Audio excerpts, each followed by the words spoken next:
Cumprimento os irmãos com a paz do Senhor, amém, queridos? É uma alegria estar convosco mais uma vez, que Deus abençoe. Feliz 2024, que seja um ano de bênção, que seja um ano de direcionamento da parte de Deus para a vida dos irmãos. Feliz de participar mais um ano desta campanha, né, que já é um marco aí na nossa cidade. Deus abençoe cada um dos irmãos. Louvo a Deus pela vida da minha família, está ali a irmã Cláudia, o irmão Lucas, a irmã Rebeca e a irmã Hanna. Né? Vocês viram que eu não trouxe mais ninguém. Né? Desde quando eu vinha, sempre tinha novidade. Não tenho mais, tá bom? Deixa para os irmãos agora. Queridos, abra sua Bíblia comigo no Salmos de número 73. Eu queria pensar com os irmãos à luz deste tema. Eu orava a Deus pedindo um direcionamento para esta noite. E Deus falou ao meu coração me dando um tema. Deus me deu um tema. Um adorador em conflito. Um adorador em conflito. E eu queria pensar com vocês no Salmo 73. Você já ficou em conflito alguma vez? Eu pensei que era só eu, fiquei assustado. Ainda bem que você em algum momento já viveu algum conflito, né? Salmo 73, do verso 1 até o verso de número 17. Diz assim a palavra do Senhor. Certamente Deus é bom para Israel, para os puros de coração. Quanto a mim, os meus pés quase tropeçaram. Por pouco não escorreguei. Pois tive inveja dos arrogantes quando vi a prosperidade desses ímpios. Eles não passam por sofrimento e têm um corpo saudável e forte. Estão livres dos fardos de todos. Não são atingidos por doença como os outros homens. Por isso, o orgulho lhes serve de colar e se vestem de violência. Do seu íntimo brota a maldade. Da sua mente transbordam maquinações. Eles zombam, falam com más intenções e em sua arrogância ameaçam com opressão. Com a boca arrogam a si os céus e com a língua se apossam da terra. Por isso, o seu povo se volta para eles e bebe das suas palavras até saciar-se. Eles dizem, como saberá Deus? Terá conhecimento o Altíssimo? Assim são os ímpios, sempre despreocupados, aumentam as suas riquezas. Certamente me foi inútil manter puro o coração e lavar as mãos na inocência, pois o dia inteiro sou afligido e todas as manhãs sou castigado. Se eu tivesse dito, falarei com eles, teria traído os teus filhos. Quando tentei entender tudo isso, achei muito difícil para mim, até que entrei no santuário de Deus e então compreendi o destino dos ímpios. Amém? Curve sua cabeça, oremos mais uma vez. Soberano Deus, eterno e poderoso, Deus, o teu anjo desta casa já me colocaram em tuas mãos, mas mais uma vez eu lhe peço, Senhor, após ler a tua palavra, fala conosco, Deus, de modo que o teu nome seja glorificado. É o que eu te peço em nome de Jesus.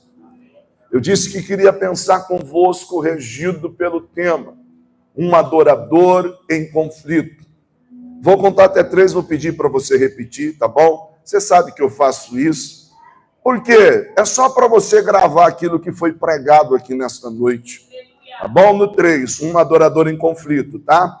1, 2, 3. Um adorador em conflito. Glória a Deus. Queridos, quando nós falamos sobre um adorador em conflito, quem de nós, talvez em algum momento da caminhada, não sentiu aquela sensação de vazio na alma? E de repente parou e disse assim, será que vale a pena tudo isso que eu faço? Será que vale a pena correr tanto do jeito que eu corro? Dizer não para tanta coisa? Já se sentiu naquele dia assim que você olha e diz assim, meu Deus, Eu faço e não vejo nada.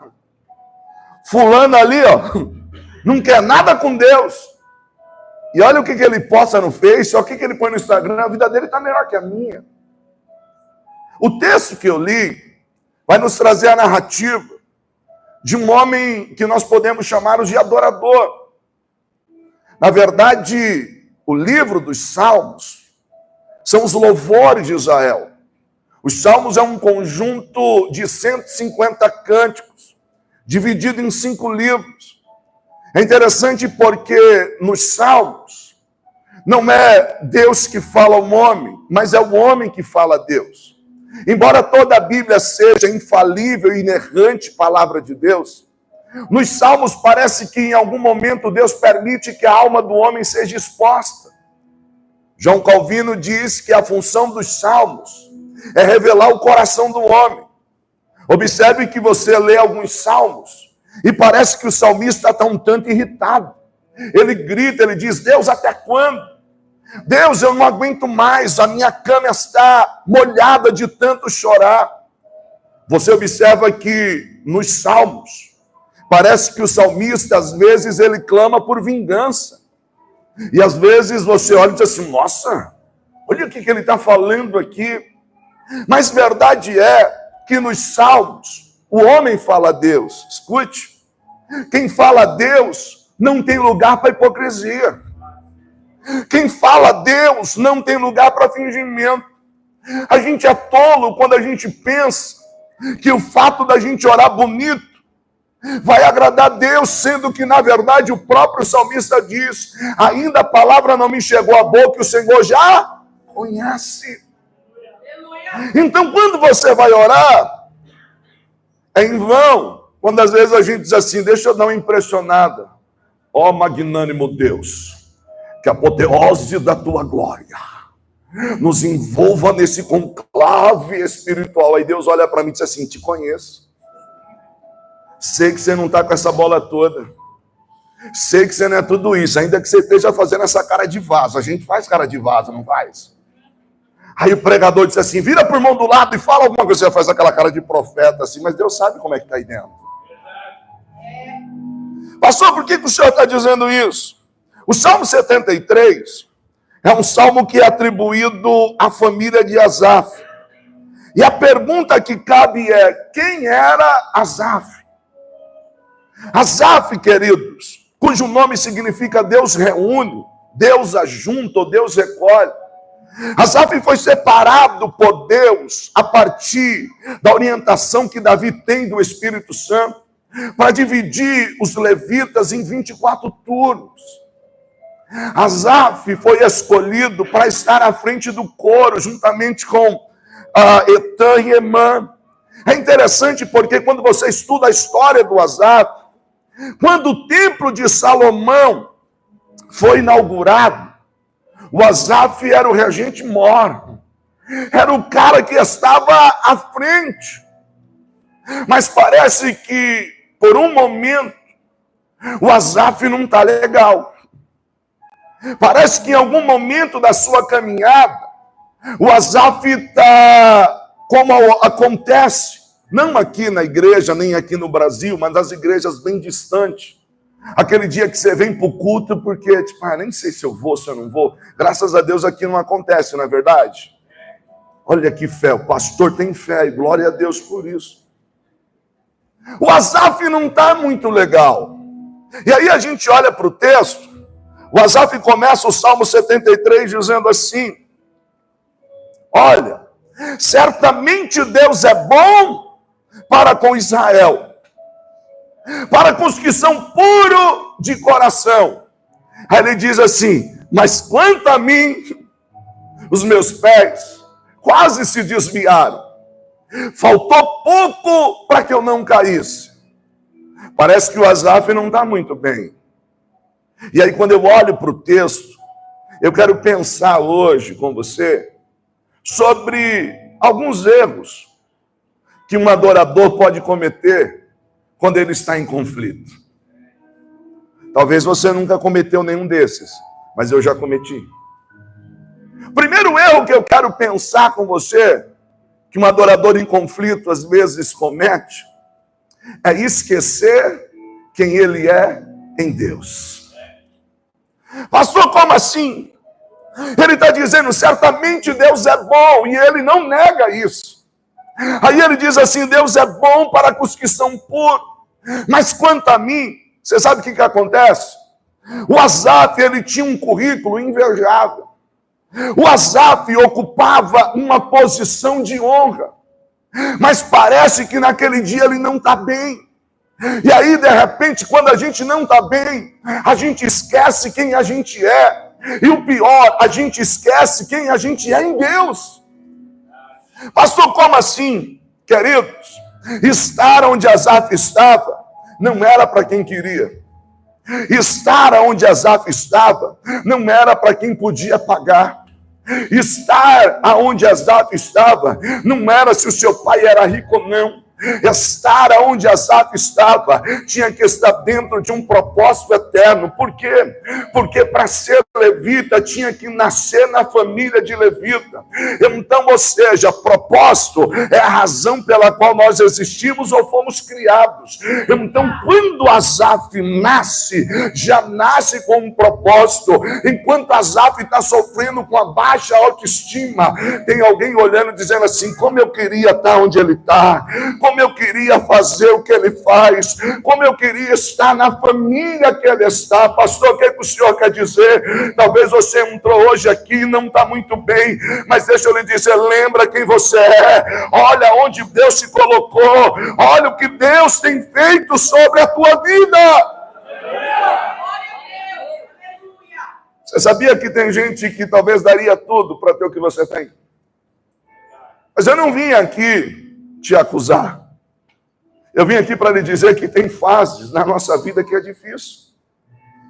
Já parou para pensar como o Asaf está se sentindo? Você sabe o que o Asaf está vivendo? Uma crise de identidade. Ele olha para a vida dele em Deus e parece que por um momento não faz muito sentido. E talvez você já entrou assim, dizendo assim, será que eu continuo? Será que vale a pena continuar? Será que vale a pena prosseguir? O Asaf está vivendo um momento de crise existencial. E aí, como ele vive um problema de baixa autoestima, ele logo está vivendo um problema na autoimagem. Como é que ele está se vendo? Ele olha para ele e não vê sentido. Quanto a mim, Deus é bom para com os puros, para com Israel, mas quanto a mim, já se sentiu o pior dos piores? Ou você é o todo tempo pingando azeite? Porque tem dia que a gente entra aqui pingando azeite. Você quer pregar, você quer cantar. Você sabe que você não está na escala de pregação e nem de cantar. Mas você está tão cheio que você fica ali, ó, com o dedo no meio da Bíblia, ali no esboço, dizendo assim, se o pregador não vir, eu falo para o pastor, pastor, eu estou aqui. Você sabe que você não está na escala para tocar. Mas você fica assim, ó, é tal hora, fulano não chegou. Ó, gente, se precisar, eu estou aqui. Nesse dia que você está pingando azeite, você fala até para o irmão do lado assim, ó, não encosta em mim não, porque se não estiver na posição, cai. Calma. Mas tem dia que você entra aqui e você já entra assim, ó céus, ó azar, ó tristeza. Tudo bem, irmão? Eu vim hoje só pela graça. E é nesses dias que a gente pega carona em oração. Já pegou carona em oração? Eu sei que já. Vou te mostrar como que é para quem nunca pegou. Talvez pegou e não sabia. Tem dia que você chega, está tão cheio, que você guia a oração. Deus e tal, mas tem dia, irmão, que você não tem nem força para abrir a boca. Aí tem alguém do seu lado orando, dizendo assim, Deus, abençoa o pastor, a você de carona, abençoa. Deus, abençoa o ministério de louvor, a você de carona, abençoa.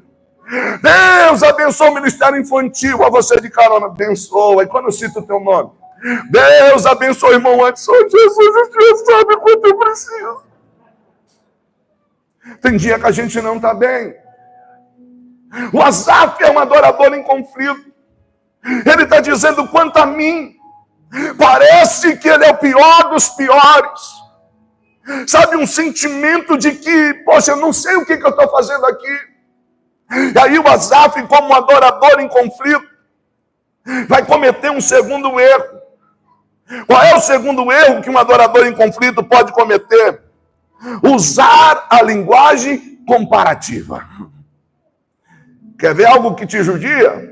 É usar uma linguagem comparativa. Olha o verso 3 a 5. Pois eu tive inveja dos arrogantes, quando vi a prosperidade dos ímpios. Eles não passam por sofrimento, têm um corpo saudável e forte. Eles estão livres dos fardos. E dos fardos de todos, não são atingidos por doença como os outros homens. Sabe qual é o problema de você esquecer quem você é em Deus? É que você começa a usar a linguagem comparativa quase como que uma válvula de escape. Observe, ele esquece quem ele é. Ele está dizendo assim, quanto a mim, quando eu perco essa ideia de quem eu sou, sabe o que eu começo a fazer? Olhar para o outro. E aí o Asaf, ele começa a fazer comparações. Queridos, deixa eu lhe dizer uma coisa. Não existe nada mais agressivo para o nosso emocional do que nós começarmos a fazer comparações. E sabe por que isso? Porque na escada da vida, você nunca olha para o degrau de baixo. Você sempre olha para o degrau. Você nunca se compara com quem está pior do que você. Você sempre olha, aparentemente, para quem está melhor. O Asaf começa a olhar para a vida dos outros e começa a usar essa linguagem comparativa. Ele está vivendo uma crise, sim, existencial. Ele está dizendo assim, quanto a mim, aí como ele esquece quem ele é em Deus, ele começa a olhar a vida de alguém lá fora e começa a comparar e dizer assim, eu busco e não vejo nada. Eu faço e nada acontece. Aí ele olha para alguém lá fora e diz assim, ó, os caras não passam nem por dor. E o que é pior, ele não compara só a vida emocional, a vida social. Ele começa a comparar o físico. Olha o corpo deles. Parece que não passa nem prova. E tu diz assim, meu Deus, eu jejum e não acontece nada. Mas o jejum não é para perder peso, irmão. O Asaf está fazendo uma comparação. É como contextualizando, não ferindo exegese do texto, mas é como se o Asaf estivesse dizendo assim, Deus, eu não tenho tempo de ir para a academia porque estou sempre no culto. Mas olha o ímpio lá. Querido, sabe qual é o problema da linguagem comparativa? É que quando eu começo a usar uma linguagem comparativa, a tendência é inferiorizar o que eu tenho e supervalorizar o do outro. O Asaf esquece quem ele é em Deus. E aí ele esquece o que é que Deus lhe deu. A ponto de fazer um endeusamento do outro. Como, pastor, ele faz um endeusamento? Se você olhar o verso de número 5, na versão Nova Almeida atualizada, diz assim, ó, eles não partilham das canseiras dos mortais. O Asaf está dizendo assim, esses caras nem parecem que é a gente. Eles não pegam nem resfriado. Parece que eles não ficam nem doentes. Mas espera aí, Asaf. Você é um adorador. Espera aí, Asaf. Você é alguém que Deus escolheu. Oh, Asaf, você é alguém que Deus separou e o Asaf não consegue enxergar. Já conversou com alguém que está vivendo uma crise? Você olha para ele e diz assim, gente, você não enxerga o que Deus te deu? Você não vê quanta coisa Deus te deu e ele não consegue ver. E isso é absurdo para quem está do lado. Só que eu quero lhe dizer, queridos, que às vezes a gente passa por momentos assim. Mas eu não vim aqui apontar o erro. Eu vim lhe dizer que se você está assim, tem cura. Eu vim lhe dizer que se você está assim, tem restauração. Eu vim lhe dizer que se você está assim, há um tempo de avivamento para a tua alma. Há um tempo de restauração para o teu ministério. Há um tempo de cura. É interessante porque o Asaf sabe que ele precisa, mas ele não está bem. Sabe qual é o problema nosso? Achar que nós somos super. E aí eu construo muros em volta de mim, porque eu não posso mostrar que eu não estou bem. Já pensou eu falar que eu não estou bem? Eu lembro que uma vez conversando com uma pessoa, e ela chegou para mim e disse assim: e aí, tudo bem? Falei, tá, graças a Deus, mas não é fácil não, né? E como assim? Disse, às vezes dá vontade de parar, não desistir de Jesus, mas às vezes dá vontade da gente ficar no nosso cantinho, né? Quem que nunca pensou dizendo assim, nossa, eu vou procurar uma igreja bem grande, gigantesca, que ninguém me conheça, que eu não conheça ninguém, vou sentar lá no último banco, e aí na hora que estiver dando a bênção apostólica, eu fico com o pé dentro da igreja, eu do pé fora, porque na hora que eu receber a bênção, eu saio correndo. E eu disse para essa pessoa, às vezes dá vontade de ficar quietinho, né? Parado. Aí a pessoa regalou o olho e disse assim, se você, quem é você? Estava falando isso, e desculpa a expressão grosseira, ele olhou para mim e disse assim, eu estou ferrado. Às vezes, nós criamos o super nas pessoas. Asaf é um adorador. Asaf tem uma posição de honra, mas ele não está bem. Qual foi o terceiro erro que Asaf, como adorador, cometeu? Pensou que o seu trabalho era em vão. Parece que o Asaf não está sozinho. Já parou e pensou e disse assim, cara, eu não sei se vale a pena continuar fazendo o que eu faço. Olha o verso de número 16, o verso de número 13, 14, perdão.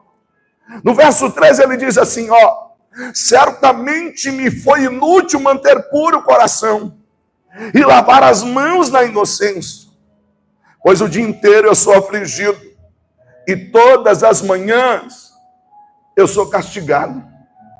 Sabe o que o Asaf está tendo?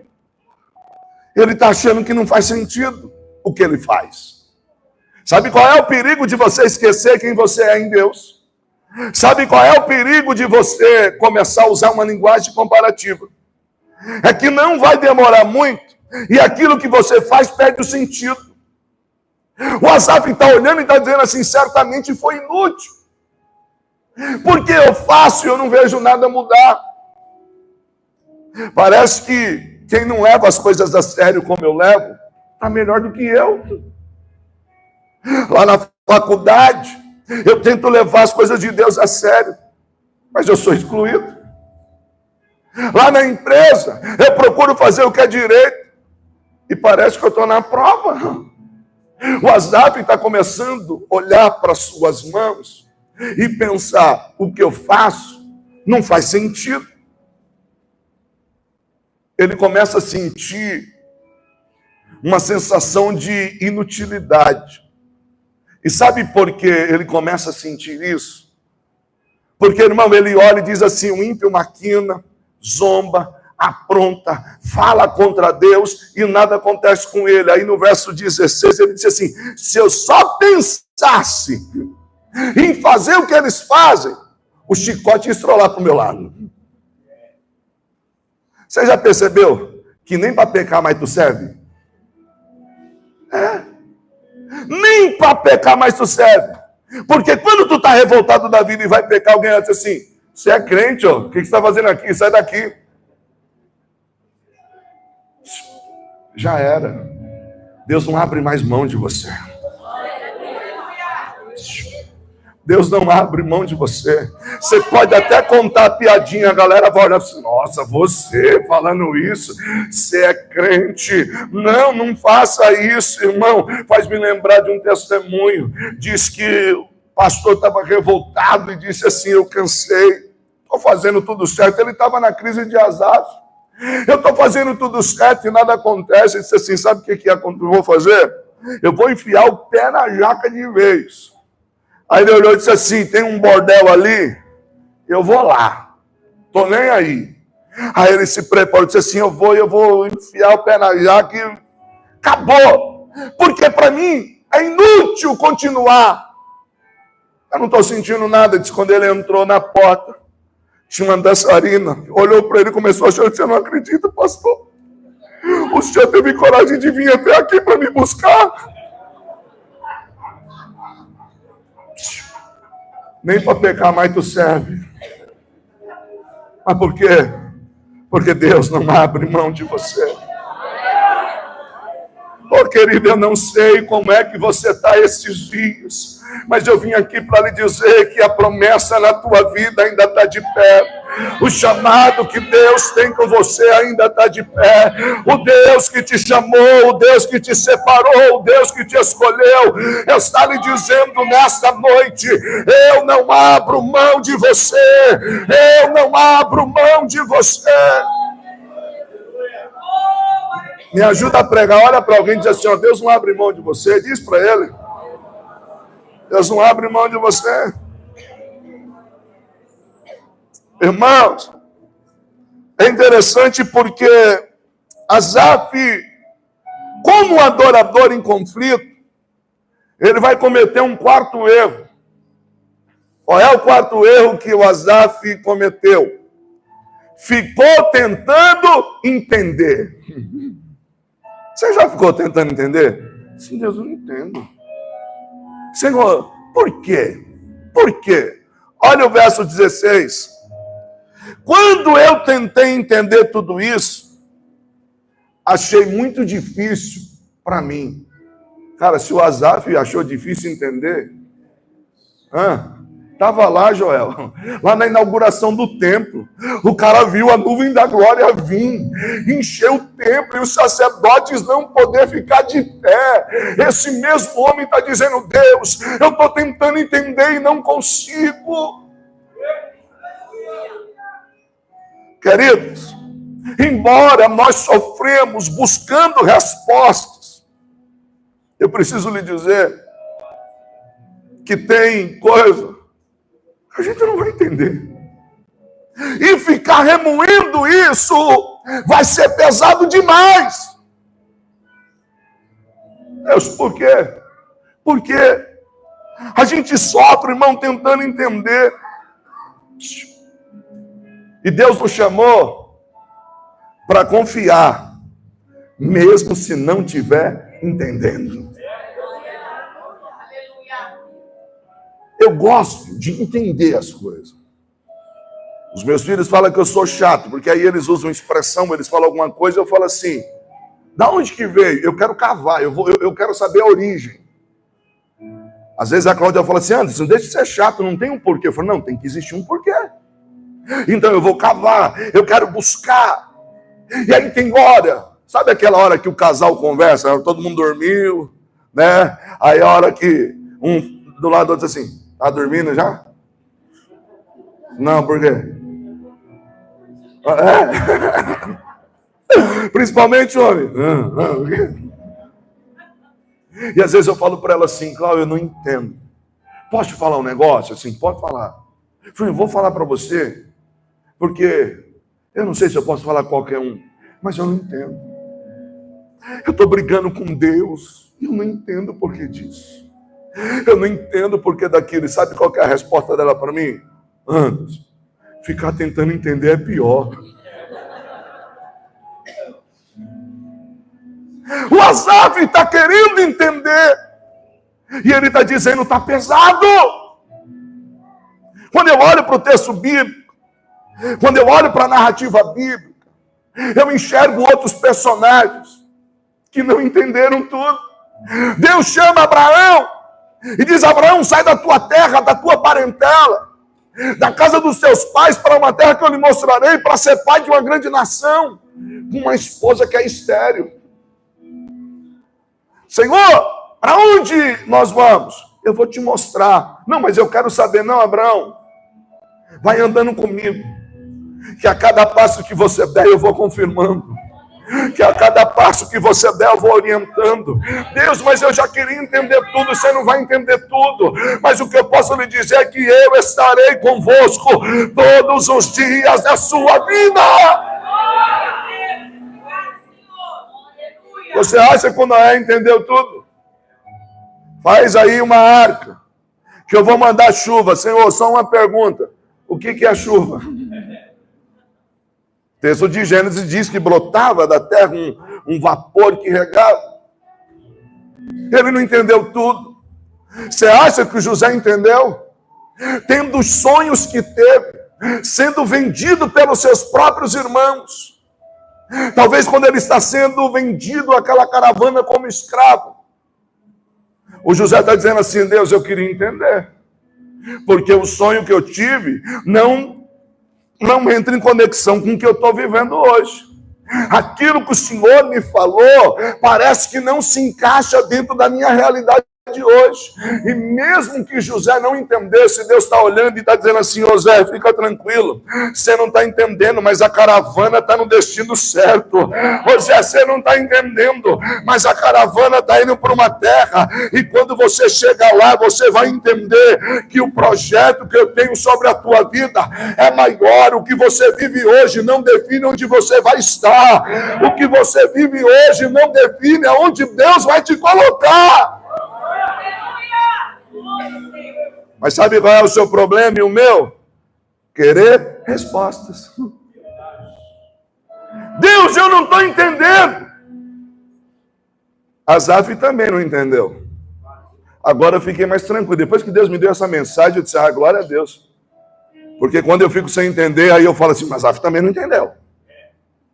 Aí Deus diz assim, só que enquanto ele ficou tentando entender, foi pesado. Então só descansa. Aleluia. E descansar tem a ver com confiar. Aleluia.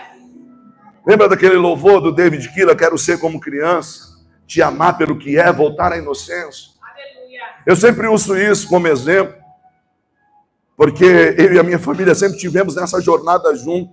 E todos os meus filhos, quando eram bebezinhos e não entendiam muito das coisas, queridos, nunca questionaram aonde a gente estava indo. Não que eles questionem, mas a gente colocava eles na cadeirinha, prendia eles, saía daqui, ia para Americana, saía daqui, ia para Campinas, saía daqui, ia para Bragança, às vezes saía de casa 4 horas da tarde para voltar 2 horas da manhã. E eles nunca perguntaram. A única coisa é assim, se eu estou com meu pai, ele sabe para onde está indo. Mas qual é o problema da gente crescer? A gente acha que sabe. E aí, para onde a gente vai? Nós vamos para tal cidade. A gente vai comer na onde? A gente vai parar para comer alguma coisa? A gente vai, por quê? Porque a gente começa a nos preocuparmos. Eu estou usando só uma metáfora para dizer que às vezes com Deus quer nos conduzir e a gente diz assim, Deus, eu não estou entendendo. Como é que vai ser? Como é que vai acontecer? E Deus está dizendo para você, confia, porque eu tenho o melhor para você. Confia, porque eu vou cuidar de você. Confia, porque eu vou cuidar da tua casa. Eu vou cuidar da tua família. Eu vou cuidar dos teus. Ei, o teu amanhã está seguro nas mãos de Deus. Sabe qual foi o 5º erro que o Asaf cometeu como um adorador em conflito? Caiu na rotina e no conformismo.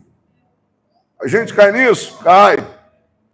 Pastor, qual é a base que o senhor encontra para afirmar que ele passou por um momento de rotina e conformismo? Parte A do verso 17 diz assim, até que entrei no santuário de Deus. Vamos pensar aqui uma coisa. O Asaf, ele é separado por parte da família ali, responsável pelo louvor. Ele está na inauguração do templo. Ele está envolvido em todas as atividades religiosas. Então, estar no santuário nunca foi para Asaf algo inédito. Nunca foi assim, nossa, eu nunca estive lá. Nossa, eu nunca passei por lá. Não forçando o texto, mas perceba uma coisa: tem hora que o culto para nós é só mais um culto. Tem hora que a gente vem porque tem que vir. Tem hora que a gente faz porque tem que fazer. Tem hora que a gente canta porque tem que cantar. Nossa, hoje eu estou na escala. Nossa, eu não queria estar na escala hoje. Nossa, tô legal não. Mas vamos lá, né? Porque se eu não for... Tem hora que você está na intercessão. E, com perdão, os irmãos da intercessão, tá? Eu brinco com os irmãos da intercessão, porque eu gosto dos irmãos da intercessão, que eles oram por nós. Tem dia, irmão, que você chega na igreja, o irmão da intercessão, ele parece que está como um caçador de demônios. Se tiver algum aqui, eu vou pegar pelo chifre. Mas tem dia, irmão, que ele olha na escala. Ah, sou eu. Olha ele. Com todo respeito, o pessoal da intercessão, irmão, vocês não me pegam depois, não, ora por mim. Eu brinco, irmão, que tem irmão, tadinho, mas não é fácil. Está tão cansado que ele está com a mão assim.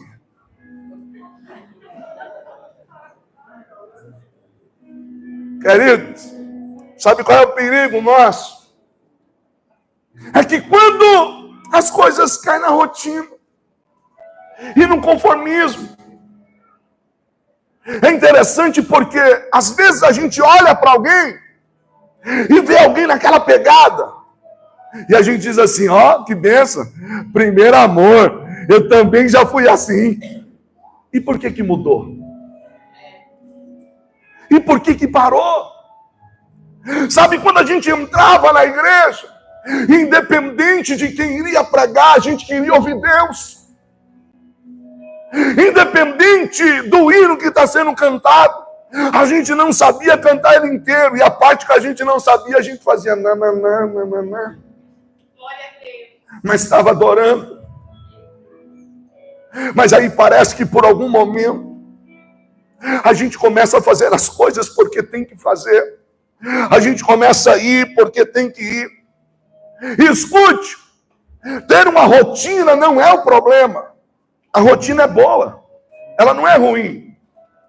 O problema da rotina é quando aquilo que você faz não faz mais sentido. Estou tocando, legal. Estou tocando. Não, eu estou adorando. Glória a Deus, aleluia. Eu estou pregando, não.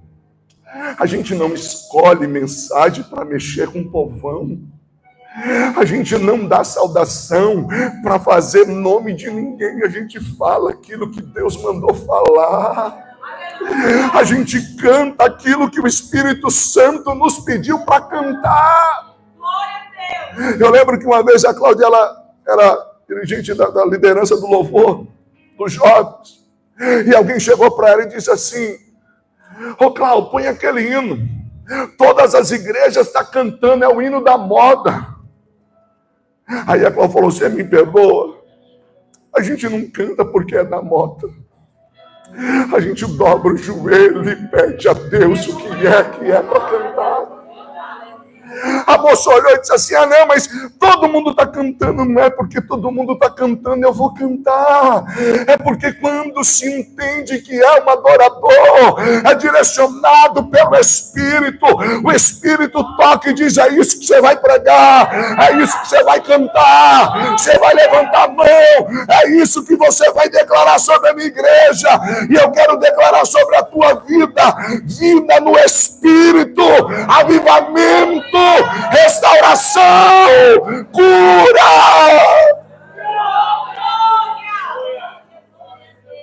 O Asaf vai cometer um sexto erro. Qual é o sexto erro que o Asaf comete? Passou a agir sem pensar. Mas o que o senhor quer dizer? Olha o verso de número 21 e 22.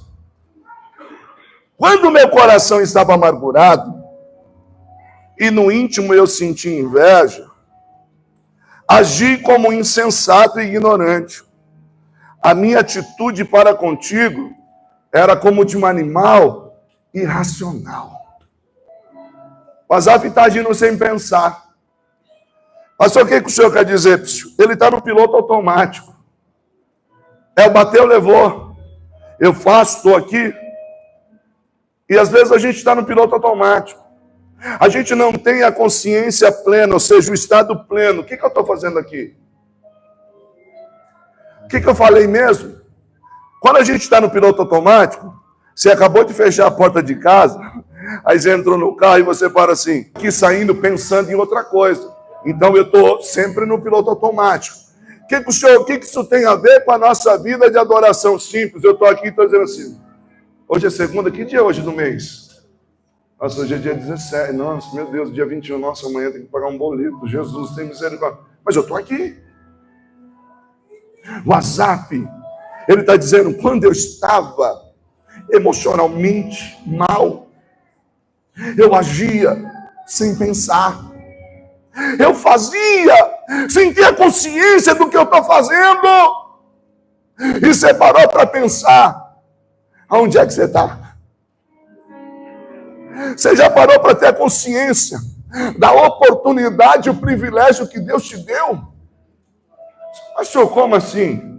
Pergunta para alguém que está internado, que está sem poder congregar, para você ver. Talvez ele está lá dizendo assim, nossa, eles estão na campanha de 12 dias. Meu Deus, como eu gostaria de estar lá. Deus, como eu queria estar lá com ele. Pergunta para alguém que ficou em casa impossibilitado de vir. Agora, às vezes, a gente está aqui, não tem a consciência plena do estado. Pastor, o senhor veio me apontar. Não, eu estou dizendo para mim. Estou pregando para mim. Se servir para você, você pega. O Asaf está dizendo, enquanto eu estava emocionalmente abalado, eu perdi a consciência, eu agia sem pensar. Mas eu quero lhe dizer que é noite de cura, é noite de restauração, é noite de avivamento, é noite de transformação, é noite de voltar ao primeiro amor, é noite de reavivar a chama que está dentro de você. O Asaf diz assim, eu vivi tudo isso, até que eu entrei no santuário de Deus. Glória a Deus, aleluia. É como se ele dissesse assim, até que eu fui naquele culto. Até que eu participei daquela reunião. Até que eu entrei na adoração. E aí eu quero olhar para o texto, porque apontar o erro é fácil, né? A gente precisa falar a qualidade. E eu quero olhar para o texto e quero observar bem rápido algumas atitudes de Asaf que o trouxe de volta ao lugar que Deus o colocou. Primeira atitude de Asaf, resgatou a sua identidade. Glória a Deus, aleluia. Verso 17, a parte B, a parte 1, ele diz assim, até que entrei no santuário de Deus, aí ele diz, então compreendi o destino dos ímpios. Antes ele só estava dizendo, quanto a mim, queridos, Asaf viu o destino dos ímpios, é mais ou menos assim, olha onde eu estou. Olha na presença de quem eu estou. Olha o que eu estou fazendo. Aí ele olha para quem está lá fora e diz assim, não, aonde eu estou é melhor. Quem me chamou garante. Sabe o que Deus está dizendo? Valoriza quem você é. Não é para quem quer, é para quem Deus escolhe. Não é para quem quer, é para quem Deus chama. Deus te chamou. Glorifica a Deus pela oportunidade que Ele te deu.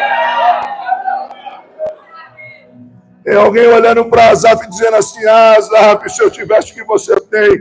Aí o Asaf abre os olhos e diz assim, é verdade. Em pensar que eu estava olhando lá para fora, mas olha o que Deus me deu. Aleluia. Asaf vai ter uma segunda atitude. Qual é a segunda atitude de Asaf? Lembrou que é Deus que o sustenta. Quando essas crises bater, lembra que é Deus que te sustenta. Verso de número 23. Contudo, sempre estou contigo. Tomas a minha mão direita e me sustém. Aleluia. É como se ele estivesse dizendo assim: Deus, eu lembrei quem eu sou.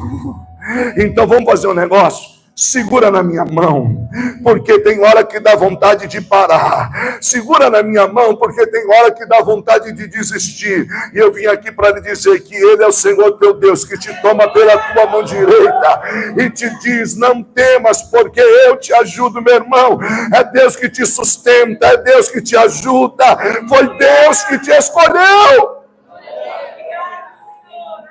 O Asaf vai ter uma terceira atitude. Qual é a terceira atitude do Asaf que o restaura ao lugar de adorador? Deixou Deus o dirigir. Aleluia. Deixa Deus guiar. Olha o verso 24. Tu me diriges com o teu conselho, e depois me receberás com honras. Glória. Quando a gente fica tentando entender, a gente não deixa Deus guiar. Mas o Asaf está dizendo assim: Senhor, tu me diriges com os teus conselhos. Opinião, qualquer um pode dar, mas conselho, só quem te ama. Glória a Deus. Opinião, você abre o Instagram, tem opinião toda hora. Como você faz para ficar rico, como você faz para emagrecer, como você faz para arrumar namorada, para arrumar namorado. Opinião todo mundo está dando, mas conselho, só aquele que te ama. Deixa ele dirigir a tua vida, deixa ele te guiar, deixa ele te conduzir. Mesmo que você não esteja entendendo nada. Nem sempre a gente vai entender, mas deixa Deus guiar. Abraão está indo com Deus e ele não sabe aonde é a terra, mas Deus está dirigindo. A arca não tinha leme, mas Deus está no controle. O José não está entendendo, porque tem que passar um tempo na casa de Potifar e depois ele vai para a prisão. Mas Deus está no controle. Por quê? Porque quando ele assume o cargo de governador, ele vai ter que administrar 7 anos de riqueza e 7 anos de pobreza. Ele aprendeu 7 anos na casa. O tempo que ele ficou na casa do chefe, né? Ele aprendeu a administrar riqueza. E quando ele vai para a prisão, ele aprende a administrar a pobreza. Ou seja, os processos que a gente passa, é Deus nos preparando para aquilo que Ele tem para nós. Glória a Deus. Aleluia. Deixa Deus dirigir. O Asaf, ele vai ter uma quarta atitude. Qual é a quarta atitude de Asaf que fez com que ele voltasse à posição de um adorador? Ele colocou o seu anseio em Deus. Olha o verso de número 25. A quem tenho nos céus, senão a ti? Aleluia. E na terra, eu não desejo nada, além de estar junto a ti. Sabe o que é isso? Contentamento em Deus. Quando ele coloca o seu anseio em Deus, ele vê que coisas são apenas coisas, mas ter Deus na vida é diferente. Ei, perca tudo, mas não perca o seu anseio em Deus. Queridos, você precisa ter o seu contentamento em Deus. Sabe o que é isso? É estar aqui e dizer: Deus, eu sei que a porta ainda não abriu, mas como é bom estar na tua presença. É estar aqui e dizer: Deus, eu sei que a cura ainda não chegou, mas como é bom estar em tua presença.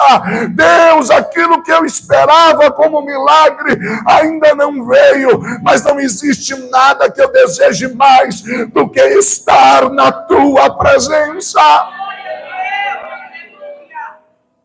Não busque a Deus por aquilo que Ele pode dar. Busque a Deus por aquilo que Ele é. Aleluia. Asaf vai ter uma quinta atitude. Qual é a quinta atitude de Asaf? deixou de confiar no seu braço e passou a confiar no Senhor. Glória a Deus. Olha o verso 26. O meu corpo e o meu coração poderão fraquejar, mas Deus é a força do meu coração e a minha herança para sempre. Glória a Deus. Você sabe o que é isso? É olhar na janela da alma e dizer assim: eu sei que eu posso vacilar de novo, mas sabe de uma coisa, Deus? É em ti que eu confio. Não é na força do seu braço. Deus não age na sua vida porque você é perfeito. Deus não faz porque você não erra, não. É porque a graça dele te alcançou. É porque o favor dele é sobre a tua vida. E eu não sei como é que você entrou aqui. Talvez você fez um plano dizendo assim: Deus, esse ano eu vou começar orando, vou começar buscando. Não deu uma semana, parece que você quebrou todos os propósitos. Não deu 2 dias, parece que você fez pior do que aquilo que você tinha feito. E talvez como Asaf você olhou e disse assim: parece que não faz sentido. Mas hoje eu quero lhe dizer: para de confiar no teu braço e confia naquele que te chamou. Hoje é noite de restauração, hoje é noite de cura, hoje é noite de transformação. Queridos, Deus quer te pegar pela mão, te erguer e dizer: ei, é tempo de marchar comigo pela terra. A promessa está de pé, o ministério está de pé, a chamada está de pé. Mas você precisa confiar em Deus. E eu queria pensar com você numa sexta e última atitude que Asaf tem, que o restaura ao lugar que ele sempre esteve.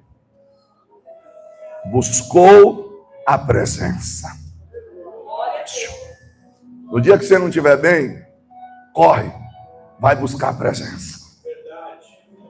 No dia que você não estiver legal, corre para junto dele, para buscar a presença.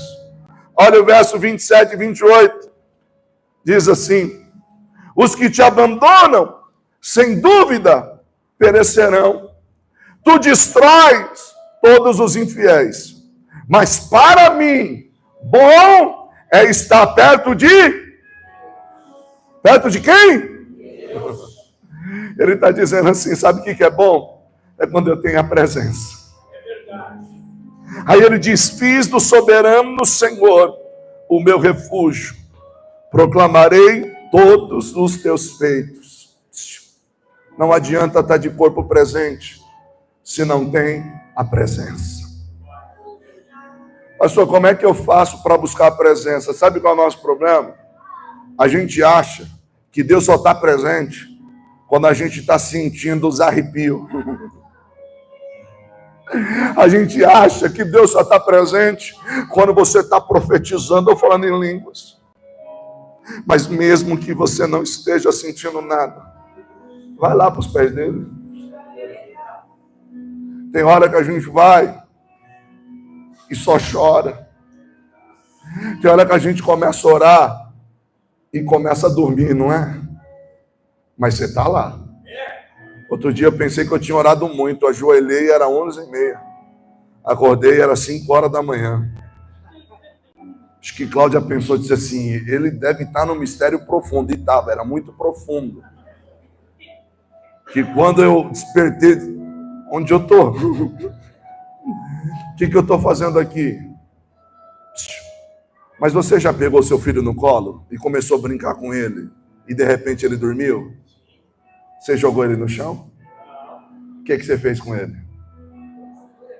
Aconchegou, segurou, e quando ele ameaçava acordar, você fazia assim na cabecinha dele. Se vós, sendo maus, sabeis dar boas dádivas aos vossos filhos, quanto mais o vosso Pai Celestial. Vem aqui, Cláudio, adorar o Senhor. Com a permissão do pastor, você quer se colocar de pé só para a cadeira descansar um pouco? Se você puder, claro, né? Você sabia que Deus tem cura para nós hoje? Aleluia. Eu queria pregar aquela mensagem que fosse te impactar. Mas deixa eu lhe dizer uma coisa. Ele quer curar a nossa alma. Ele quer curar os nossos corações. Tem novidade para a tua vida. Mas sabe qual é a maior novidade que eu posso lhe trazer nesta noite? É o que ele diz para Asaf: Asaf, entra na minha presença. O resto tudo vai se encaixar. O resto tudo vai acontecer. Mas o que eu tenho preparado para ti é especial. Oh, querido, eu não sei como você chegou, mas eu quero declarar que a cura para a tua alma hoje, a cura para a tua vida hoje, no nome de Jesus, à luz da palavra que foi pregada. Eu declaro restauração para a tua vida, eu declaro restauração para o teu ministério, eu declaro restauração para a tua chamada, eu declaro restauração para a tua vida financeira. Vamos adorar o Senhor. Aleluia. Aleluia.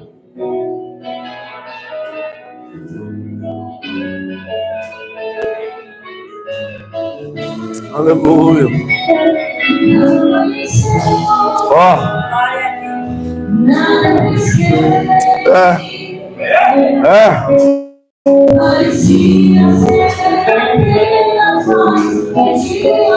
Tem hora que a gente quer parar.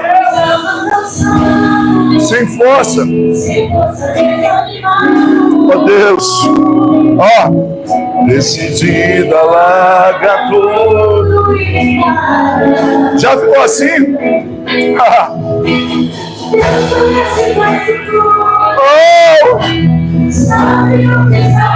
Espírito Santo. Meu Deus. Não para, irmão. Oh Deus. Oh!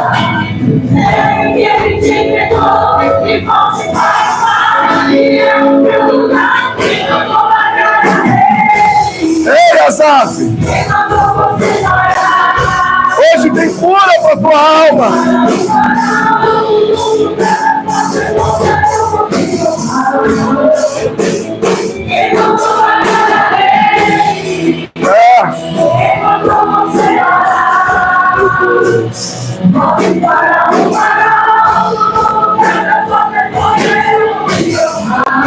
Oh, meu Deus. Oh, Deus. Oh, Deus, nos visita com cura nessa noite. Oh, Deus. Oh, Espírito, sopra sobre nós.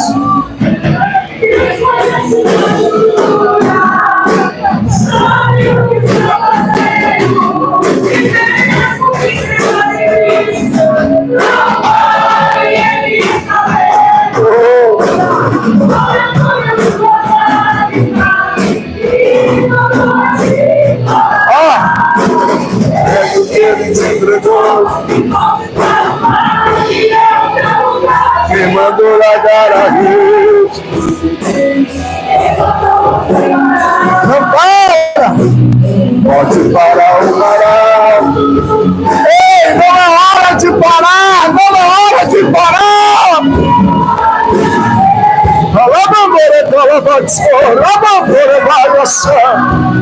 Oh Deus!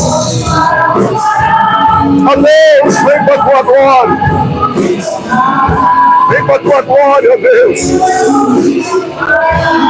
Vem com a tua glória, oh Deus! Vem com a tua glória, oh Deus! Vem com a tua glória, oh Deus! Vem com a tua glória, oh Deus!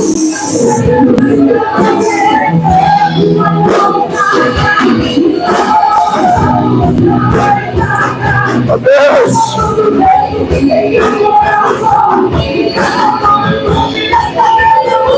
Mas olha só quem vem aí, andando sobre as águas. Oh!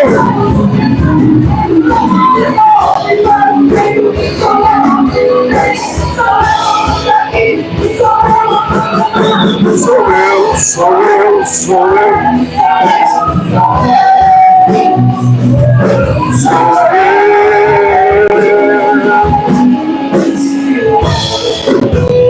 Quem pode te ajudar?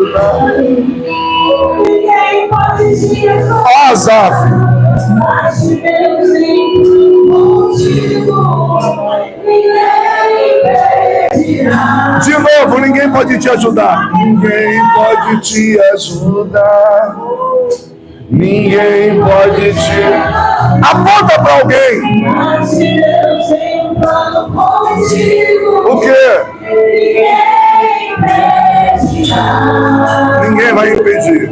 Ó, eu vou entregar o microfone a quem de direito, mas segura a mão de alguém, olha para ele e diz assim, ó, não para não, diz.